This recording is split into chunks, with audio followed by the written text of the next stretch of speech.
दोस्तों एक बार फिर से मैं आपके लिए RRB ALP form fill up online 2026 apply process की अपडेट लेके आ चुके हैं।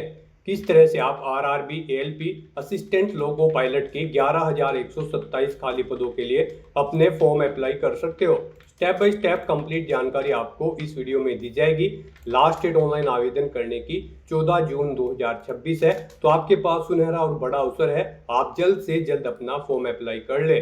फॉर्म अप्लाई करते समय आपको कोई भी ऐसी गलती या फिर मिस्टेक नहीं करनी होगी जिसको करने से आपका एप्लीकेशन फॉर्म भी रिजेक्ट हो सकता है। आवेदन करते समय आपके सामने अगर कोई भी टेक्निकल प्रॉब्लम आ रही है, कोई भी यहाँ पर डिफिकल्टी आ रही है, तो उसका हल भी आपको इस वीडियो में मिल जाएगा। फॉर्म अप्लाई करते समय आपको सभी महत्वपूर्ण बातों को ध्यान में रखना होगा, तभी आपका एप्लीकेशन फॉर्म सक्सेसफुली सबमिट हो पाएगा।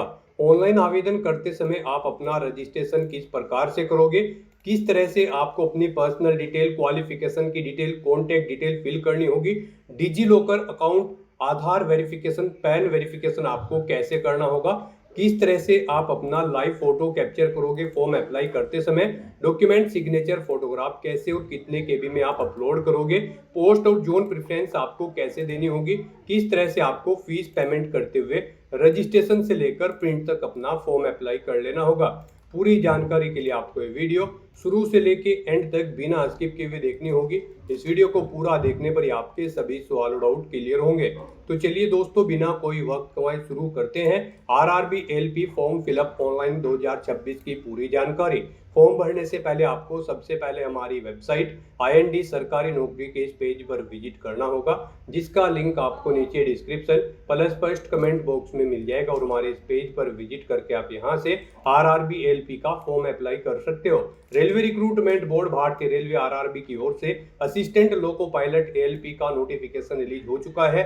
11,127 वैकेंसीज निकली हुई है। लास्ट डेट ऑनलाइन आवेदन करने की 14 जून 2026 है। 17 से 26 जून तक आप इसमें करेक्शन भी कर सकते हो। 16 जून तक आप अपना फीस पेमेंट कर सकते हो। 19,900 से 63,200 सैलरी है प्रति माह के लिए। क्वालिफिकेशन की बात की जाए तो 10वीं पास प्लस ITI से आप अप्लाई कर सकते हो, या फिर 10वीं पास प्लस ACT अप्रेंटिसशिप सर्टिफिकेट से आप अप्लाई कर सकते हो, या फिर 10वीं पास प्लस डिप्लोमा इंजीनियरिंग या डिग्री इंजीनियरिंग से आप अप्लाई कर सकते हो। 18 से 30 वर्ष आयु सीमा है। जनरल OBC WS के लिए 500 रुपये फीस है, 400 रिफंड कर दी जाएगी इसमें। यहाँ पर कंप्यूटर बेस्ड टेस्ट के बाद में SC ST PWD फीमेल के लिए 250 है, जो कि टोटल रिफंड कर दी जाएगी। ऑनलाइन मोड से आप फीस पेमेंट करोगे। कंप्यूटर बेस्ड टेस्ट CBT के आधार पे आपका सिलेक्शन होगा। ऑनलाइन अप्लाई कर सकते हो, ऑल इंडिया से अप्लाई कर सकते हो। rrbapply.gov.in इसकी ऑफिशियल वेबसाइट है, जिससे आप फॉर्म फिल कर सकते हो। इंपोर्टेंट लिंक सेक्शन के अंतर्गत ऑफिशियल नोटिफिकेशन PDF लिंक पर क्लिक करके आप इसके PDF डाउनलोड कर सकते हो। इसमें आपको कंप्लीट डिटेल यहाँ पर देखने को मिल जाएगी। जैसे कि सबसे पहले आप यहाँ पर असिस्टेंट लोको पायलट ALP के लिए इंपोर्टेंट डेट चेकआउट कर ले, आवेदन करने की डेट, साथ साथ सैलरी की जानकारी यहाँ पर आपको दे दी गई है। एज लिमिट और टोटल वैकेंसीज की इंफॉर्मेशन दी गई है। कुछ इंपोर्टेंट इंस्ट्रक्शंस आपको दिए गए हैं जो आप फॉर्म अप्लाई करने से पहले ध्यानपूर्वक रीड आउट कर सकते हो। उसके बाद में यहाँ पर आपको फिजिकल क्राइटेरिया की डिटेल देखने को मिल जाएगी। नेशनलिटी आप यहाँ से चेकआउट कर ले, एज लिमिट और किस कैटेगरी को कितनी छूट दी जा रही है। जैसे कि SC ST के लिए 5 साल है, OBC NCL के लिए 3 साल। सभी कैटेगरी के लिए आप यहाँ से एज रिलैक्सेशन भी चेकआउट कर सकते हो।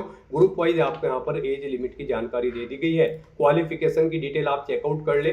फीस पेमेंट की कैटेगरी वाइज आपको जानकारी दे दी गई है। मोड ऑफ पेमेंट की भी आपको जानकारी यहाँ पर देखने को मिल जाएगी।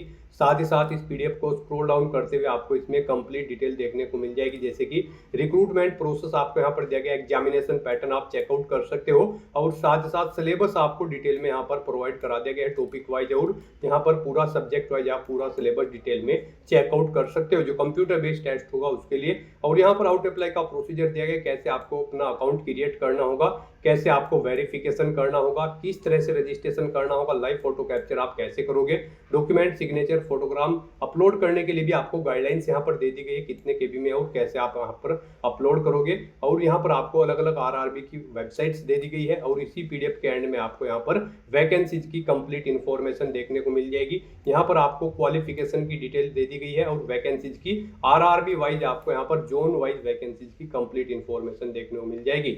तो फॉर्म अप्लाई करने से पहले आपको नोटिफिकेशन की PDF पूरा पढ़ना अनिवार्य है। इसको पूरा पढ़ने से ही आपके सभी सवाल और डाउट क्लियर होंगे। PDF प्रिंट आउट करने के बाद में आपको अप्लाई ऑनलाइन के इस लिंक पर क्लिक करना होगा, तो आपके सामने ऑनलाइन आवेदन करने का ये ऑफिशियल पोर्टल ओपन हो जाएगा। गाइस, यहाँ पर अगर आपने पहले से रजिस्ट्रेशन कर रखा है तो आपको यहाँ पर टॉप पर ही लॉगिन की टैब दी गई है, आप इस पर क्लिक करें। आपके सामने यहाँ पर लॉगिन का इंटरफेस ओपन हो जाएगा। यहाँ पर लॉगिन करने के लिए आपके पास दो ऑप्शन है, आप आधार के थ्रू लॉगिन कर सकते हैं या फिर अपनी RRB अकाउंट की डिटेल्स प्रोवाइड करते हुए यहाँ पर आप लॉगिन कर सकते हो। यहाँ पर अगर आप फर्स्ट ऑप्शन यूज करते हैं लॉगिन विद आधार, तो फिर आपको यहाँ पर अपना फ़ोन नंबर एंटर करना है, फिर जनरेट आधार OTP के ऑप्शन पर क्लिक करना है। फिर आपके मोबाइल नंबर पर एक OTP आएगा जिससे आपका आधार लिंक है, वो OTP आपको यहाँ पर एंटर करना है। उसके बाद आपको यहाँ पर I am not a robot के चेकबॉक्स को ओके करना है और फिर गाइज लॉगिन की स्टेप पर क्लिक करते हुए आपको लॉगिन करके अपना फॉर्म अप्लाई कर लेना है। और गाइज यहाँ पर अगर आप सेकंड ऑप्शन यूज़ करते हैं, आप यहाँ पर login with RRB account credential का ऑप्शन यूज़ करते हैं, तो फिर यहाँ पर आपको अपना मोबाइल नंबर या ईमेल आईडी एंटर करनी है, अपना पासवर्ड आपको एंटर करना है जो आपने रजिस्ट्रेशन करते समय क्रिएट किया था। I am not a robot के इस चेकबॉक्स को ओके करना है और उसके बाद लॉगिन की स्टेप पर क्लिक करते हुए आपको लॉगिन करके अपना फॉर्म अप्लाई कर लेना है। और अगर आप इस भर्ती के लिए फर्स्ट टाइम अप्लाई करने जा रहे हो तो सबसे पहले यहाँ पर आपको अपना अकाउंट क्रिएट करना होगा। उसके लिए आपको यहाँ पर टॉप पर ही क्रिएट एन अकाउंट का ये टैब दिया गया है, आप इस पर क्लिक करें। आपके सामने कुछ इस तरह से इंटरफेस ओपन होगा। अब यहाँ पर आपके सामने ये पॉपअप शो हुआ है। इसमें कहा गया है अगर आपने 2024 या 25 में अपना रजिस्ट्रेशन कर रखा है तो आपको रजिस्ट्रेशन करने की जरूरत नहीं है, आप अपना यूजर नेम और पासवर्ड का यूज करते हुए लॉगिन करके फॉर्म अप्लाई कर सकते हो। और अगर आप बिल्कुल न्यू है, बिल्कुल फ्रेश है, आप फर्स्ट टाइम अप्लाई करने जा रहे हैं इस पोर्टल के थ्रू, तो आप यहाँ पर ओके के ऑप्शन पर क्लिक करें और यहाँ पर अपनी बेसिक इन्फॉर्मेशन प्रोवाइड करते हुए आप अपना रजिस्ट्रेशन कर ले। सबसे पहले यहाँ पर आपको अपनी नेशनलिटी सेलेक्ट कर लेनी है। उसके बाद गाइज आपको यहाँ पर अपना फुल नेम एंटर करना है, अपनी 10वीं की मार्कशीट के अकॉर्डिंग यहाँ पर आपको अपना फुल नेम एंटर करना है, उसे रिटाइप करके कंफर्म कर लेना है। उसके बाद आपसे पूछा गया है कि क्या आपने कभी अपना नाम चेंज किया है, अगर किया है तो आप यस करेंगे।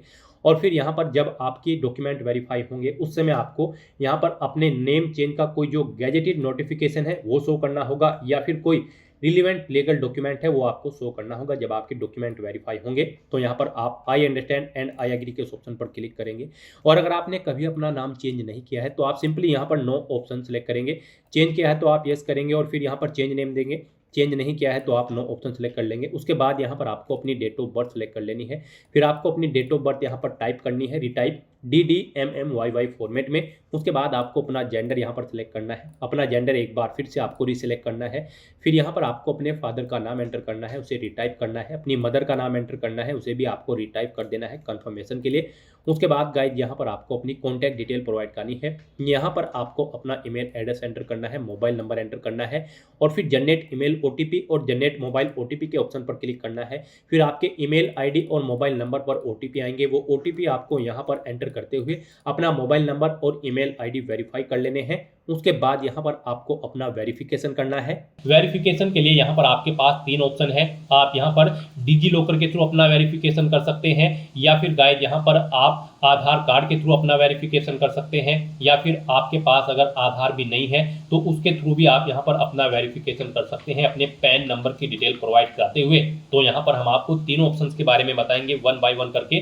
तो यहाँ पर अगर आप ऑप्शन सेलेक्ट करते हैं वेरिफिकेशन थ्रू डिजी लॉकर, तो आपको यहाँ पर वेरिफिकेशन थ्रू डिजी लॉकर के इस ऑप्शन पर क्लिक करना है। फिर यहाँ पर आपको आई कंफर्म के चेकबॉक्स को ओके करना है और उसके बाद गाइज आपको वेरीफाई के इस ऑप्शन पर क्लिक कर देना है। नेक्स्ट आपके सामने डिजी लॉकर का इंटरफेस ओपन हो जाएगा। यहाँ पर आने के बाद गाइज आपको अपना आधार नंबर एंटर करना है, ये कैप्चा कोड आपको यहाँ पर एंटर करना है और उसके बाद फिर आपको नेक्स्ट के इस ऑप्शन पर क्लिक कर देना है। फिर आपके रजिस्टर्ड मोबाइल नंबर पर जिससे आपका आधार अटैच है यानी कि लिंक है उस पर एक OTP आएगा, वो OTP आपको यहाँ पर एंटर करना है और फिर आपको दोबारा से कंटिन्यू के इस ऑप्शन पर क्लिक कर देना है। नेक्स्ट यहाँ पर आपको अपना 6 डिजिट का डिजी लॉकर का सिक्योरिटी पिन एंटर करना है और अगर आप भूल चुके हो तो यहाँ पर आप फॉरगेट सिक्योरिटी पिन के इस ऑप्शन पर क्लिक करें और अपना सिक्योरिटी पिन यहाँ पर गेट कर ले। गाइड यहाँ पर अगर आपने रजिस्ट्रेशन कर रखा है तो आपको यहाँ पर अपना 6 डिजिट का डिजी लॉकर का सिक्योरिटी पिन एंटर करना है और अगर आपने रजिस्ट्रेशन नहीं कर रखा है तो आपको डिजी लॉकर की वेबसाइट को ओपन कर लेना है और वहां पर अपना अकाउंट आपको रजिस्टर कर लेना है, अकाउंट क्रिएट कर लेना है। इस तरह से अपना पिन यहाँ पर एंटर करने के बाद फिर आपको कंटिन्यू के ऑप्शन पर ही क्लिक करना है। नेक्स्ट आपके सामने आपका डिजी लॉकर अकाउंट कुछ इस तरह से शो होगा। अब यहाँ पर आने के बाद गाइज आपको अलाउ के इस ऑप्शन पर क्लिक करना है। इस तरह से यहाँ पर आपका डिजी लॉकर अकाउंट के थ्रू आपका वेरिफिकेशन कंप्लीट हो जाएगा और आपको आरआरबी के इसी इंटरफेस पर रिडायरेक्ट कर दिया जाएगा। नेक्स्ट ऑप्शन यहाँ पर वेरिफिकेशन का है आधार कार्ड के थ्रू। गाइज अगर यहाँ पर आप वेरिफिकेशन थ्रू आधार कार्ड ऑप्शन सेलेक्ट करते हैं तो फिर आपके सामने यहाँ पर कुछ इस तरह से इंटरफेस शो होगा। यहाँ पर आने के बाद आपको अपना आधार कार्ड नंबर एंटर करना है। उसके बाद आपको जनरेट आधार ओटीपी के ऑप्शन पर क्लिक करना है। आपके मोबाइल नंबर पर जिससे आपका आधार लिंक है उस पर एक ओटीपी आएगा 6 डिजिट का, वो ओटीपी आपको यहाँ पर एंटर करना है और फिर आपको यहाँ पर वेरीफाई के इस ऑप्शन पर क्लिक करते हुए आपको अपना आधार वेरीफाई कर लेना है। यहाँ पर आपके लिए सबसे बेस्ट ऑप्शन आधार कार्ड का ही रहेगा, क्योंकि यहाँ पर आगे भी आपको आपके आधार की जरूरत पड़ेगी एग्जाम टाइम के दौरान, वहां पर भी आपको अपना आधार कार्ड शो करना होगा। तो यहाँ पर हम आपको सजेस्ट करेंगे आप यहाँ पर अपना वेरिफिकेशन आधार के थ्रू कर लें। ये आपके लिए सबसे बेस्ट ऑप्शन है। आरआरबी की भर्ती में यहाँ पर आधार मस्ट कर दिया गया है। तो यहाँ पर अब उसके बाद एक और ऑप्शन है, अगर आप करना चाहे तो यहाँ पर आपका थर्ड ऑप्शन है I do not have Aadhaar card. आपको इस ऑप्शन पर क्लिक करना है। उसके बाद गाइड आपके सामने कुछ ये पॉपअप शो होगा। यहाँ पर आपको दोबारा से I do not have Aadhaar card के ऑप्शन पर क्लिक करना है। उसके बाद यहाँ पर आपके सामने कुछ इस तरह से इंटरफेस शो होगा। आप यहाँ पर इस चेकबॉक्स को ओके करें। उसके बाद यहाँ पर आप अपनी कोई वैलिड प्रूफ आईडी सिलेक्ट करें। पैन कार्ड यहाँ पर केवल आपको ऑप्शन दिया गया है। उसके बाद यहाँ पर आपका जो नाम पैन पर आधारित है वो नाम यहाँ पर आप एंटर करें। अपनी डेट ऑफ बर्थ इस कैलेंडर में से सिलेक्ट करें। अपना पैन नंबर यहाँ पर आप एंटर करें। उसके बाद किस अथॉरिटी ने आपको इशू किया है उसका नाम आपको देना है। प्लेस ऑफ इशू यहाँ पर आपको देना है और उसके बाद फिर आपको प्रोसीड के ऑप्शन पर क्लिक करके इस थर्ड ऑप्शन के थ्रू भी आप अपना वेरिफिकेशन यहाँ पर कंप्लीट कर सकते हो। तो इनमें से आपको कोई भी ऑप्शन यूज करते हुए अपना वेरिफिकेशन कर लेना है, ये मस्ट है।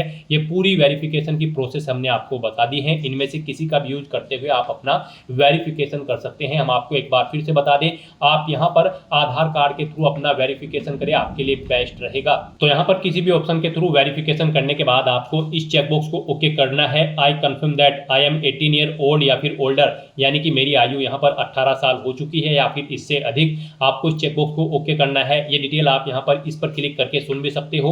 और फिर गाइस यहाँ पर आपको अपना पासवर्ड क्रिएट करना है। यहाँ पर आपका पासवर्ड अल्फा न्यूमेरिक फॉर्मेट में होना चाहिए। मींस आपके पासवर्ड में एक अपर केस कैरेक्टर, एक लोअर केस कैरेक्टर, एक इंटीजर नंबर और एक स्पेशल कैरेक्टर जैसे कि @ हैश या फिर डॉलर होना चाहिए। तो इस फॉर्मेट में आपको अपना पासवर्ड क्रिएट करना है। ये एग्जांपल हमने आपको दिखाया है। वही पासवर्ड आपको यहाँ पर कंफर्म पासवर्ड फील्ड में एंटर करना है। I am not a robot के इस चेकबॉक्स को ओके करना है और फिर गाइस आपको यहाँ पर preview and create an account के ऑप्शन पर क्लिक करके अपना अकाउंट क्रिएट कर लेना है। रजिस्ट्रेशन कंप्लीट होने के बाद आपको आरआरबी के पोर्टल पर रिडायरेक्ट कर दिया जाएगा या फिर आप डायरेक्टली अपने इंटरनेट ब्राउजर के एड्रेस बार पर टाइप कर लें rrbapply.gov.in। आपके सामने आरआरबी की ये वेबसाइट ओपन हो जाएगी। अब गाइस यहाँ पर आपको लॉगिन की स्टेप पर क्लिक करना है। उसके बाद आपके सामने लॉगिन का इंटरफेस ओपन होगा। अब इनमें से आपको दो ऑप्शन दिए गए हैं लॉगिन करने के लिए, लॉगिन विद आधार और login with RRB account credential. आप किसी भी ऑप्शन का यूज करते हुए यहाँ पर लॉगिन करें। अगर आप सेकंड ऑप्शन का यूज कर रही हैं मान लीजिए, तो यहाँ पर आपको अपना मोबाइल नंबर या फिर ईमेल एड्रेस एंटर करना है। अपना पासवर्ड आपको एंटर करना है जो आपने रजिस्ट्रेशन करते समय क्रिएट किया है। फिर आपको I am not a robot के चेकबॉक्स को ओके करना है और फिर आपको लॉगिन के स्टेप पर क्लिक करना है। फिर आपके सामने यहाँ पर 2 फैक्टर ऑथेंटिकेशन का ये मोड ओपन होगा। अब गाइस यहाँ पर आपको दो ऑप्शन दिए गए हैं। यहाँ पर आप अपना ऑथेंटिकेशन दो तरह से कर सकते हैं, सेंड ओटीपी टू ईमेल या फिर सेंड ओटीपी टू फोन। आप इनमें से किसी भी लिंक पर क्लिक करें। यहाँ पर आप जिस भी लिंक पर क्लिक करेंगे, मान लीजिए ईमेल के लिंक पर आप क्लिक करते हैं तो फिर आपकी ईमेल आईडी पर एक ओटीपी सबमिट किया जाएगा। वो ओटीपी आपको यहाँ पर एंटर करना होगा। और अगर आप send OTP to phone option पर क्लिक करते हैं तो फिर आपके मोबाइल नंबर पर एक ओटीपी सबमिट किया जाएगा। वो ओटीपी आपको यहाँ पर एंटर करना होगा और उसके बाद आपको लॉगिन की स्टेप पर क्लिक करना है। लॉगिन करने के बाद आपके सामने कुछ इस तरह से इंटरफेस ओपन होगा। यहाँ पर आपको कुछ जनरल इंस्ट्रक्शन दिए गए हैं। आपको इन्हें फॉर्म अप्लाई करने से पहले केयरफुली रीड आउट कर लेना है और उसके बाद गाइस आपको यहाँ पर ऑनलाइन एप्लीकेशन के स्टेप पर क्लिक करना है या फिर आपको टॉप पर ही ऑनलाइन एप्लीकेशन का ये एक और टैब दिया गया है, आपको इस पर क्लिक करना है। इनमें से आप किसी भी टैब पर क्लिक करें। फिर आपके सामने कुछ इस तरह से इंटरफेस ओपन होगा। यहाँ पर आरआरबी के पोर्टल पर करंट में जितनी भी भर्तियां चल रही होंगी वो सभी यहाँ पर आपको शो कर दी जाएगी। यहाँ पर आपको centralise employment notice CN 1/2026 recruitment of assistant loco pilot ALP के इस सेक्शन में आना है। और यहाँ पर ALP की इस भर्ती पर अप्लाई करने के लिए आपको सबसे पहले बोर्ड सेलेक्ट करना है। आप जिस बोर्ड के लिए अपना फॉर्म अप्लाई करना चाहते हैं, रेलवे का बोर्ड सेलेक्ट करें। उसके बाद आप इन चेकबॉक्सेस को ओके करें और उसके बाद गाइस फिर नेक्स्ट के इस ऑप्शन पर क्लिक कर दें। फिर आपके सामने यहाँ पर मेडिकल फिटनेस का ये पॉपअप शो होगा। यहाँ पर आपसे कुछ क्वेश्चन पूछे गए हैं, इनके आंसर आपको येस या नो में प्रोवाइड करने हैं। यहाँ पर आपसे पूछा गया है सबसे पहले, क्या आपको बोलने में कोई प्रॉब्लम है, आप हकलाते वगैरह तो नहीं है। तो यहाँ पर आपको येस या नो अपने अकॉर्डिंग ऑप्शन सेलेक्ट करना है। यहाँ पर अगर येस करेंगे तो फिर आप एलिजिबल नहीं होंगे। मोस्टली यहाँ पर सभी ऑप्शन में आपको नो करना होगा। फिर आपसे पूछा गया है कि क्या आपको सुनने में कोई प्रॉब्लम है, येस या नो आप अपने अकॉर्डिंग करेंगे। फिर यहाँ पर आपसे पूछा गया है आपको दोनों आंखों से बिल्कुल सही नज़र आता है, तो यहाँ पर आपको येस ऑप्शन सेलेक्ट करना है। यहाँ पर आपको नो ऑप्शन सेलेक्ट नहीं करना होगा, अदरवाइज आप एलिजिबल नहीं होंगे। फिर आपसे पूछा गया है आप यहाँ पर चश्मे वगैरह या फिर लेंसेज वगैरह का यूज़ तो नहीं करते हैं अपनी आंखों में, तो यहाँ पर आपको येस या नो अपने अकॉर्डिंग ऑप्शन सेलेक्ट करना है। फिर आपसे पूछा गया है क्या आपने कोई लेसिक वगैरह कराया है अपनी आंखों का या फिर कोई सर्जरी कराई है, तो यहाँ पर भी आपको येस या नो ऑप्शन सेलेक्ट करना है। फिर आपसे पूछा गया है क्या आपको कलर ब्लाइंडनेस है, अगर है तो आप येस करेंगे, फिर आप एलिजिबल नहीं होंगे, नहीं है तो आप नो ऑप्शन सेलेक्ट कर लेंगे। तो इस तरह से यहाँ पर आपको अपने अकॉर्डिंग ऑप्शन सेलेक्ट करने हैं और उसके बाद गाइज फिर आपको यहाँ पर कंटिन्यू के इस ऑप्शन पर क्लिक करना है। फिर यहाँ पर आपसे मेंटल फिटनेस के अकॉर्डिंग कुछ क्वेश्चन पूछे गए हैं। यहाँ पर आपसे पूछा गया है कि क्या आप यहाँ पर साइकेट्रिक या फिर न्यूरोलॉजिकल प्रॉब्लम है आपको कोई, अगर है तो आप यस करेंगे, नहीं तो नो ऑप्शन सेलेक्ट करेंगे। फिर आपसे पूछा गया है कि क्या यहाँ पर आपको ब्लैकआउट या फिर दौरे वगैरह पड़ते हैं या फिर आप बेहोश हो जाते हैं कभी कभी, तो यहाँ पर आपको यस या नो अपने अकॉर्डिंग ऑप्शन सेलेक्ट करना है। फिर आपसे पूछा गया है कि क्या यहाँ पर लंबे समय तक आप अपना ध्यान बनाए रखते हैं, यहाँ पर आपको येस या नो अपने अकॉर्डिंग ऑप्शन सेलेक्ट करना है और फिर कंटिन्यू के इस ऑप्शन पर क्लिक करना है। उसके बाद यहाँ पर आपको अपनी मेडिकल कंडीशंस के बारे में बताना है। यहाँ पर आपसे पूछा गया कि क्या आपको डायबिटीज़ वगैरह तो नहीं है, तो यहाँ पर आपको अपने अकॉर्डिंग ऑप्शन सेलेक्ट करना है। फिर आपसे पूछा गया है क्या यहाँ पर आपको हाइपरटेंशन हाई ब्लड प्रेशर की प्रॉब्लम है, अगर है तो यस करें, नहीं तो नो ऑप्शन सेलेक्ट करें।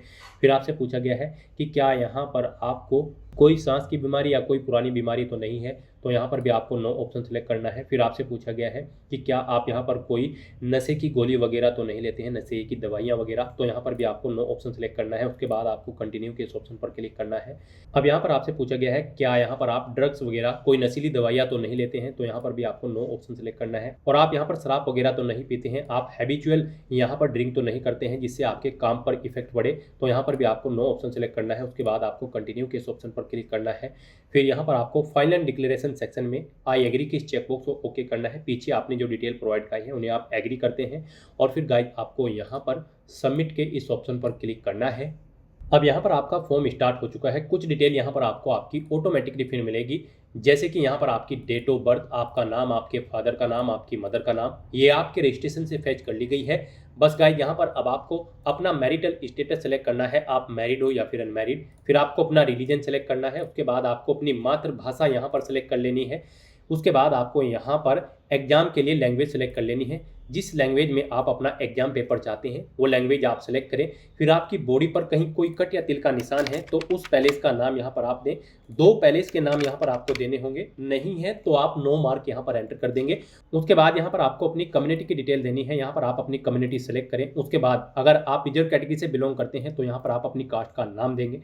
फिर यहाँ पर आप अपना कास्ट सर्टिफिकेट नंबर एंटर करेंगे, किसने आपको उसे इशू कराया है आपके सर्टिफिकेट को, उस डेजिग्नेशन रैंक को यहाँ पर आप सेलेक्ट करेंगे, जैसे कलेक्टर, कमिश्नर या फिर मैजिस्ट्रेट, जिसने भी आपको यहाँ पर प्रोवाइड कराया है वो यहाँ पर आप सेलेक्ट करें। फिर यहाँ पर आपको किस स्टेट से वो इशू हुआ है वो स्टेट आपको सेलेक्ट कर लेना है। जिस स्टेट का आपके पास कास्ट सर्टिफिकेट है, किस डेट को इशू हुआ है वो डेट आपको सेलेक्ट कर लेनी है। आप फ्री ट्रेवल पास चाहते हैं या फिर नहीं, आप येस या नो अपने अकॉर्डिंग ऑप्शन सेलेक्ट कर लेंगे। फ्री ट्रेवल पास अगर आप चाहते हैं तो फिर यहाँ पर आपको अपना वैलिड कास्ट सर्टिफिकेट अपलोड करना होगा। उसके लिए आपको यहाँ पर अपलोड डॉक्यूमेंट के ऑप्शन पर क्लिक करना है, फाइल को सिलेक्ट कर लेना है और अपना कास्ट सर्टिफिकेट यहाँ पर आपको अपलोड कर देना है। आपका ये सर्टिफिकेट यहाँ पर PDF फॉर्मेट में होना चाहिए, 400 KB से कम इसका साइज फाइल का होना चाहिए। इस तरह से आपको ये अपनी डिटेल प्रोवाइड करनी है। फिर यहाँ पर आपको अपने एड्रेस की डिटेल प्रोवाइड करनी है। यहाँ पर आपको अपना प्रेजेंट एड्रेस एंटर करना है। आप अपना प्रेजेंट एड्रेस यहाँ पर एंटर करें। उसके बाद यहाँ पर आपको अपना परमानेंट एड्रेस एंटर करना है। यहाँ पर आप अपना परमानेंट एड्रेस एंटर करें और अगर आपका परमानेंट एड्रेस आपके प्रेजेंट एड्रेस के अकॉर्डिंग सेम है तो tick if permanent address is same as present address में इस चेकबॉक्स को आप ओके कर देंगे। ऑटोमेटिकली आपका परमानेंट एड्रेस आपके प्रेजेंट एड्रेस के अकॉर्डिंग यहाँ पर फिल हो जाएगा। इस तरह से अपने डिटेल प्रोवाइड करने के बाद गाइज फिर आपको यहाँ पर सेव के इस ऑप्शन पर क्लिक करके अपनी डिटेल सेव कर देनी है और उसके बाद फिर आपको यहाँ पर नेक्स्ट के इस ऑप्शन पर क्लिक करना है। फिर आपके सामने ये पॉपअप शो होगा। यहाँ पर आपसे कहा गया है आपका जो फीस रिफंड है वो आपके उस बैंक अकाउंट में सबमिट किया जाएगा जिससे आपका आधार नंबर लिंक है। तो यहाँ पर अब आपको आई अंडरस्टैंड एंड एग्री के इस ऑप्शन पर क्लिक करना है और अब यहाँ पर आपको अपनी कुछ और डिटेल्स देनी है। यहाँ पर आपसे पूछा गया है कि क्या आप ई एक्स सर्विसमैन कैंडिडेट हैं, अगर हैं तो आप यस करेंगे और फिर यहाँ पर आप बताएंगे किस में आपने सर्विस की है, आर्मी, नेवी या फिर एयरफोर्स, किस रैंक पर थे। यहाँ पर एंट्री की डेट आप सेलेक्ट करेंगे, क्या यहाँ पर आप फिलहाल भी जॉब कर रहे हैं या फिर नहीं। इन डेट्स के अकॉर्डिंग यहाँ पर आपकी सर्विस की लेंथ कैलकुलेट करके आपको शो कर दी जाएगी और अगर आप ये एक सर्विसमैन नहीं हैं तो आप सिंपली नो ऑप्शन सेलेक्ट कर लेंगे।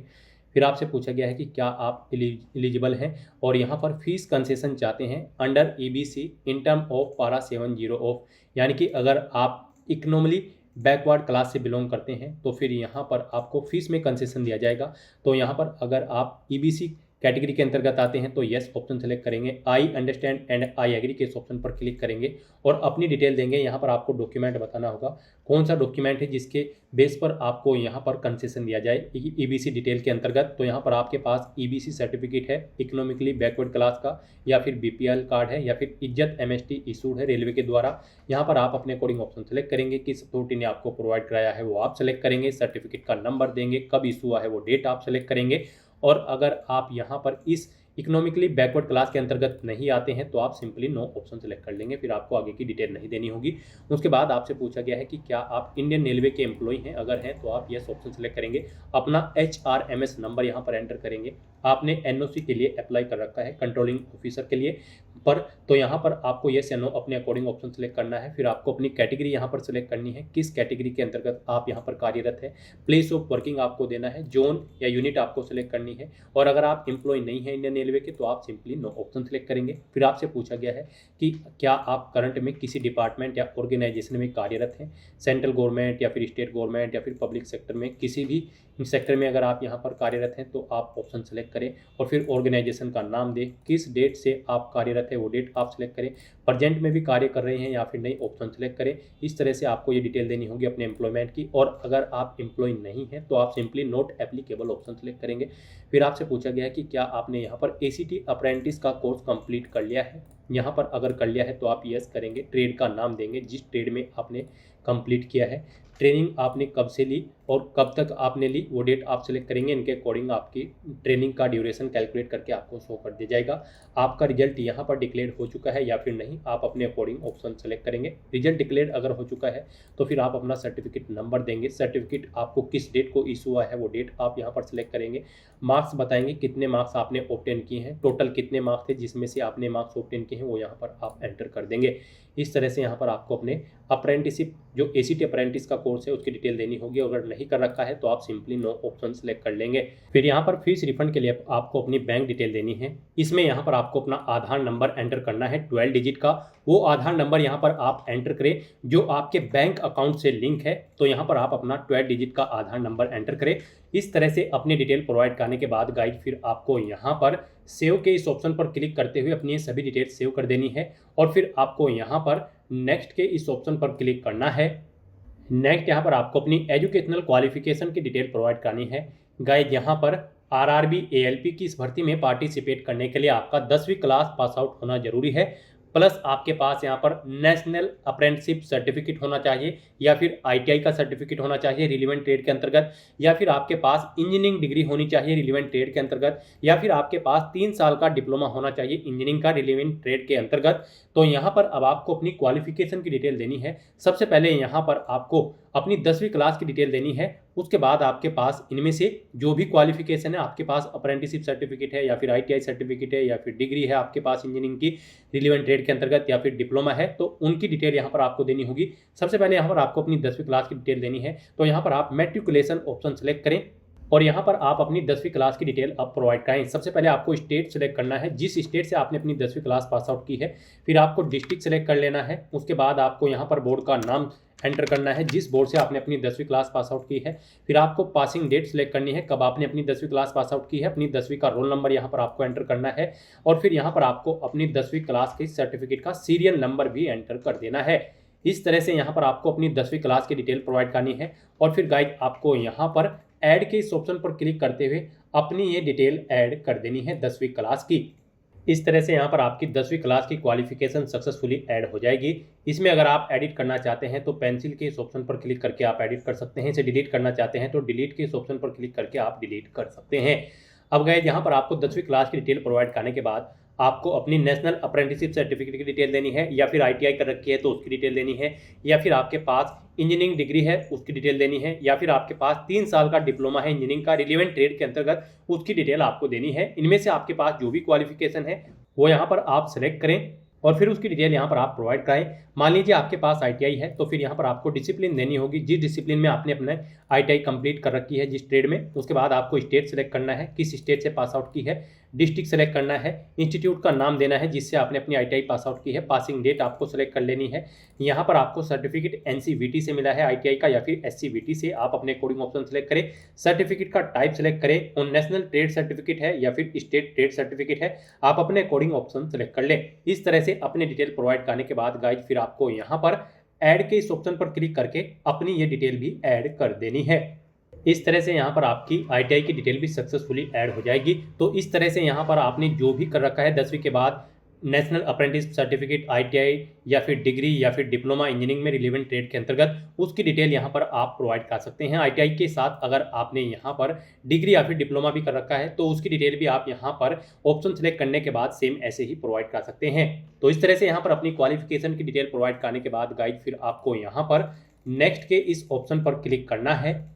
नेक्स्ट यहाँ पर आपको अपना फोटो और सिग्नेचर अपलोड करने हैं। यहाँ पर आपको फोटो कैप्चर करने के लिए 2 ऑप्शन दिए गए हैं। आप यहाँ पर डायरेक्टली कैप्चर लाइव इमेज के ऑप्शन पर क्लिक करें, अपने वेब कैमरा के थ्रू अपना लाइव फोटो कैप्चर कर लें, या फिर आप यहाँ पर capture live image from mobile के इस ऑप्शन पर क्लिक करें। आपके सामने यहाँ पर एक QR कोड शो होगा। इस QR कोड को आप अपने मोबाइल फोन से स्कैन करें। अपने मोबाइल फोन में आपने जो भी यहाँ पर QR कोड स्कैनर इंस्टॉल किया हुआ है उसके थ्रू आप इसे स्कैन करें। उसके बाद आपके मोबाइल फोन में आपको अपना RRB का अकाउंट लॉगिन करना होगा। अपने लॉगिन की डिटेल प्रोवाइड करते हुए आपको अपने डैशबोर्ड में लॉगिन कर लेना है, और फिर वहां से आपको अपना फोटो लाइव कैप्चर करना है। फोटो कैप्चर करते समय आपको अपना फेस सर्कल में प्रॉपर वे में लाना है और अपनी आंखों को 2 या 3 बार ब्लिंक करना है। उसके बाद यहाँ पर आपका लाइव फोटो कैप्चर हो जाएगा आपके मोबाइल फोन से। यहाँ पर फोटो कैप्चर करते समय आपको कुछ जनरल इंस्ट्रक्शंस दिए गए हैं, आपको इन्हें रीड आउट कर लेना है। फोटो कैप्चर करते समय आपको सफेद कपड़े नहीं पहनने हैं, और जिस स्थान पर आप अपना फोटो कैप्चर करेंगे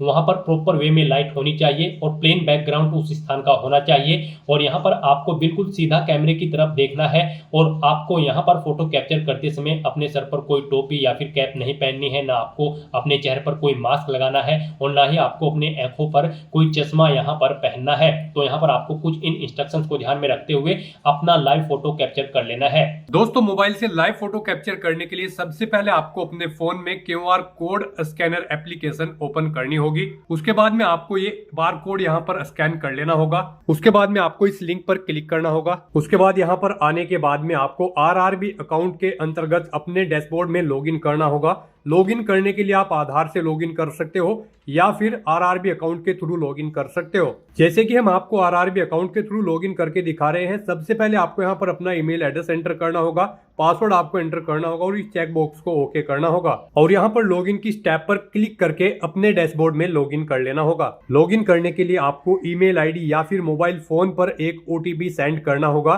उसके लिए आपको यहाँ पर इस लिंक पर क्लिक करना होगा। OTP एंटर करने के बाद में आपको लॉगिन की स्टेप पर क्लिक करना होगा। लॉगिन करने के बाद में आपके सामने कुछ इस तरह से इंटरफेस ओपन हो जाएगा। यहाँ पर आकर आपको इस पेज को स्क्रॉल डाउन करना होगा, और यहाँ पर आप देख सकते हो capture live image. Live photo capture करने के लिए आपको इस टैब पर क्लिक करना होगा और अपना लाइव फोटो कैप्चर कर लेना होगा। फोटो कैप्चर करने के लिए आपको अपना फेस इस सर्कल के अंतर्गत लाना होगा और अपनी आंखों को यहाँ पर ब्लिंक करना होगा वेरिफिकेशन के लिए, और उसके बाद में कैप्चर के इस टैब पर क्लिक करके अपना लाइव फोटो कैप्चर कर लेना होगा। तो इस तरह से आपका लाइव फोटो कैप्चर हो जाएगा, और उसके बाद में आपको सेव की टैब पर क्लिक करके अपना लाइव फोटो जो आपने कैप्चर किया है उसको सेव कर देना होगा। उसके बाद गाइस यहाँ पर आपको अपने सिग्नेचर अपलोड करने हैं। सिग्नेचर यहाँ पर आपके JPG या फिर JPEG फॉर्मेट में होने चाहिए। सिग्नेचर की विड्थ आपकी 140 पिक्सल होनी चाहिए, हाइट 60 पिक्सल होनी चाहिए। सिग्नेचर यहाँ पर आपको एक ब्लैंक इंक पेन से व्हाइट पेपर पर करने हैं। यहाँ पर आपको एक बॉक्स क्रिएट करना है जिसकी विड्थ 140 पिक्सल होनी चाहिए और हाइट उसकी 60 पिक्सल होनी चाहिए। उसमें आपको अपने सिग्नेचर यहाँ पर करके अपलोड करने हैं। साइज आपके सिग्नेचर की फाइल का 30 KB से 49 KB के बीच में होना चाहिए। और अगर आप अपने सिग्नेचर का साइज कम या ज़्यादा करना चाहते हैं तो आप गूगल पर जाएं, इमेज रिसाइज टाइप करें, मल्टीपल ऑनलाइन वेबसाइट ओपन होंगी, उनमें से कोई भी वेबसाइट ओपन करें, वहां पर आप अपने सिग्नेचर की फाइल को अपलोड करें और अपनी नीड के अकॉर्डिंग आप उसका साइज सेट करके फिर उसे वहां से डाउनलोड करके अपलोड कर दें। तो यहाँ पर आपको ब्राउज के ऑप्शन पर क्लिक करना है, फाइल को सिलेक्ट कर लेना है और अपने सिग्नेचर की फाइल को यहाँ पर अपलोड कर देना है। इस तरह से यहाँ पर अपना फोटो और सिग्नेचर अपलोड करने के बाद गाइस फिर आपको I have uploaded my own signature के इस चेकबॉक्स को ओके करना है और फिर आपको यहाँ पर सेव के इस ऑप्शन पर क्लिक करके अपना फोटो और सिग्नेचर सेव कर देने हैं और उसके बाद आपको नेक्स्ट के इस ऑप्शन पर क्लिक करना है। नेक्स्ट यहाँ पर आपको आपके बोर्ड के अकॉर्डिंग अपनी जोन प्रेफरेंस देनी है। गाइड यहाँ पर आप जिस जोन को जिस नंबर पर प्रेफरेंस देना चाहते हैं उस नंबर पर आप उसके सामने प्लस के ऑप्शन पर क्लिक करेंगे और उसे यहाँ पर प्रेफरेंस देंगे। इस तरह से यहाँ पर आपको 1 बाय 1 करके अपनी जोन प्रेफरेंस देनी है। आप जिस जोन को जिस नंबर पर प्रेफरेंस देना चाहते हैं उसके सामने उसी नंबर पर प्लस के ऑप्शन पर क्लिक करें और यहाँ पर इस सेकंड बॉक्स में उसे 1 बाय 1 करके ऐड कर दें। इस तरह से आपको अपनी जोन प्रेफरेंस देनी है। फिर आपको इस पेज को नीचे स्क्रॉल डाउन करना है और फिर आपको प्रेफरेंस के इस चेकबॉक्स को ओके करना है। उसके बाद आपको डिक्लेरेशन सेक्शन में आना है। I hereby declare that I have gone through the eligibility criteria के इस चेकबॉक्स को भी आपको ओके करना है। अपना पैलेस यहाँ पर आपको एंटर करना है जिस सिटी से आप बिलोंग करते हैं। इस तरह से अपनी डिटेल प्रोवाइड करने के बाद फिर आपको सेव के इस ऑप्शन पर क्लिक करके अपनी डिटेल सेव कर देनी है और उसके बाद फिर आपको प्रीव्यू एप्लीकेशन के इस ऑप्शन पर क्लिक करना है।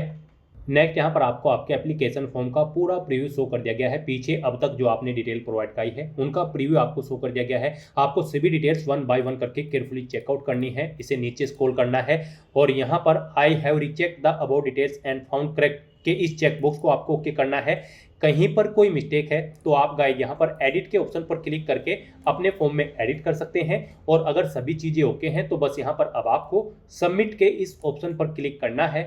सबमिट ऑप्शन पर क्लिक करने के बाद आपके सामने ये पॉपअप शो होगा। अब आपको दोबारा से एक बार फिर सबमिट के इस ऑप्शन पर क्लिक करना है। इस तरह से यहाँ पर आपका एप्लीकेशन फॉर्म सक्सेसफुली सबमिट हो जाएगा। आपका फॉर्म तो सबमिट हो चुका है लेकिन कंसीडर इसे आपके फीस पेमेंट के बाद ही किया जाएगा। तो यहाँ पर अब आपको अपनी कैटेगरी के अकॉर्डिंग एप्लीकेशन फीस का अमाउंट पे करना है। गाइस यहाँ पर general OBC EWS category candidate के लिए 500 रुपये फीस है। 400 रुपये फीस उनकी बाद में रिफंड कर दी जाएगी। रिजर्व कैटेगरी कैंडिडेट के लिए 250 रुपये यहाँ पर एप्लीकेशन फीस का अमाउंट तय किया गया है। पूरी की पूरी फीस उनकी बाद में यहाँ पर रिफंड कर दी जाएगी। तो यहाँ पर अब आपको अपना फीस पेमेंट करने के लिए पे विद SBI ई पे के इस ऑप्शन पर क्लिक करना है। फिर आपके सामने ये पॉपअप शो होगा। अब आपको इसमें इस चेकबॉक्स को ओके करना है आई एग्री के और उसके बाद आपको यहाँ पर प्रोसीड के इस ऑप्शन पर क्लिक करना है। नेक्स्ट यहाँ पर आपको फीस पेमेंट के इस इंटरफेस पर डायरेक्ट कर दिया जाएगा। यहाँ पर आप debit card, credit card, net banking या फिर UPI के माध्यम से अपना फीस पेमेंट कर सकते हो। यहाँ पर आपके लिए सबसे बेस्ट और इजी ऑप्शन UPI का रहेगा। आप UPI के इस ऑप्शन पर क्लिक करें। उसके बाद आप यहाँ पर UPI QR के इस रेडियो बटन पर क्लिक करें और फिर गाइस आप यहाँ पर पे नाउ के इस ऑप्शन पर क्लिक करें। फिर आपके सामने ये QR कोड शो होगा। आप इसे अपने UPI से स्कैन करें और अपना फीस पेमेंट कर दें। सक्सेसफुली फीस पेमेंट करते ही यहाँ पर आपके एप्लीकेशन फॉर्म की सभी टास्क कंप्लीट हो जाएगी। फिर आपको आपके डैशबोर्ड में डायरेक्ट कर दिया जाएगा और फिर वहाँ से आपको अपने एप्लीकेशन फॉर्म का एक हार्ड कॉपी या फिर सॉफ्ट कॉपी प्रिंट आउट ले लेना है फ्यूचर यूज के लिए, फ्यूचर रेफरेंस के लिए। तो दोस्तों ऐसे आप RRB assistant loco pilot ALP की इस भर्ती के लिए अपने फॉर्म अप्लाई कर सकते हो बिना कोई मिस्टेक किए हुए। आज की इस वीडियो में बस इतना ही। आई होप ये वीडियो आपको पसंद आई होगी। अगर पसंद आई हो तो इसे लाइक और शेयर करें। चैनल पर नए हो तो इसे सब्सक्राइब कर लें। Thanks for watching.